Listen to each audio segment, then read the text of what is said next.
আচ্ছা, আপনারা কি জানেন যে ব্যাচেলার পয়েন্ট সিজন 5-এ কে কে আছে বা কয়টা চরিত্রে কে অভিনয় করবে? সেইগুলো কি জানেন? আজকে সেইগুলো বিষয় নিয়ে আলোচনা করা হবে এই ভিডিওর মাধ্যমে। তো সেইগুলো জানার আগে আপনারা একটা সাবস্ক্রাইব করে তারপর সম্পূর্ণ ভিডিওটি দেখতে থাকেন। আপনারা জানেন যে গত 1 তারিখ ব্যাচেলার পয়েন্টের উদ্বোধন করা হয়েছে। ব্যাচেলার পয়েন্ট কোন জায়গায় আসবে সেইটা জানানো হয়েছে, কীভাবে দেখতে পাবেন সেইগুলো জানানো হয়েছে। কাজল আরিফিন অভি সুন্দরভাবে অনুষ্ঠানের মাধ্যমে জানিয়ে দিয়েছে।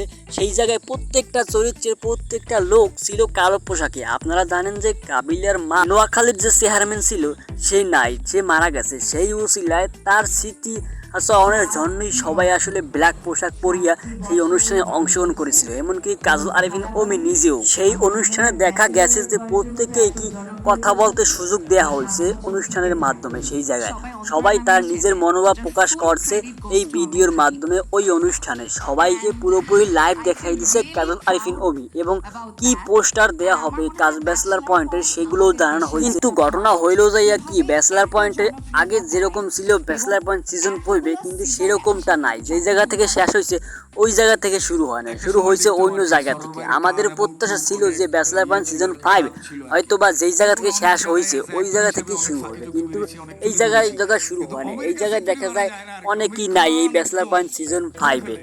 বিশেষ করে কাবিলাদের সাথে শুভকে দেখানো হয় না যে বিদেশ পাঠিয়ে দেওয়া হয়েছে, কিন্তু তাকে হঠাৎ করে এই ব্যাচেলার পয়েন্ট সিজন 5-এ বাদ দিয়ে দেওয়া হয়েছে।